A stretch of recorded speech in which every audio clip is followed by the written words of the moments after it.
We have three key tools that we use. So the first one is walking re-education, because through walking re-education, you're correcting the gait, and you're also looking at the movement of the upper body. And that cross-lateral movement starts to affect 3 or 4 different parts of the brain that are associated with movement. And we become more efficient and less strain on the kinetic chain. Well, it's the first thing that we do. And we give it to them as homework as well. And many runners, being runners, don't want to walk. So when we say, okay, we're going to give you walking for homework, okay, we get, as well as some nasty remarks, we get some loads of sniggers as well. But once they start doing it correctly and they start increasing their walking speed, they see that it's a good substitute for the running as they progress with their injury. Okay, so we teach everybody how to walk and we give it to them for homework. We ask them to walk every day for a minimum of 30 minutes. And at the beginning of everyone's fitness, walking is the best tool. So in terms of the other tools, the biggest and most effective tool is walking backwards.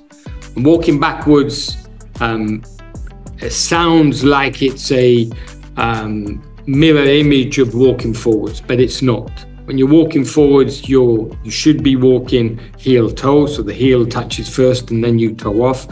When you're walking backwards, the toe lands first and then you're longer in stance mode. And that longer being in stance mode starts to fire the nervous system in a different way, and it does 2 things.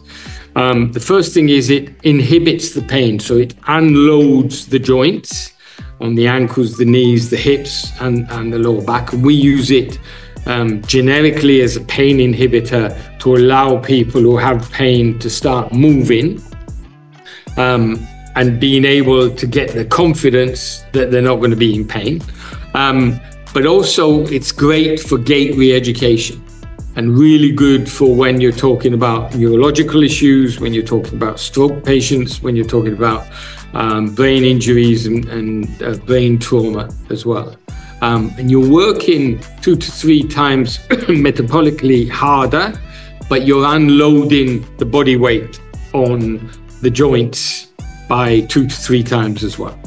And then the third tool is what we call dynamic movement skills, which has different levels of intensity, which we use to stimulate the proprioceptive system and to get the firing sequences and the processing of the sensory messaging from the feet and the hands, because we have both the lower body and an upper body system where we synchronize the muscles, correct and control movements, and give us balance and stability.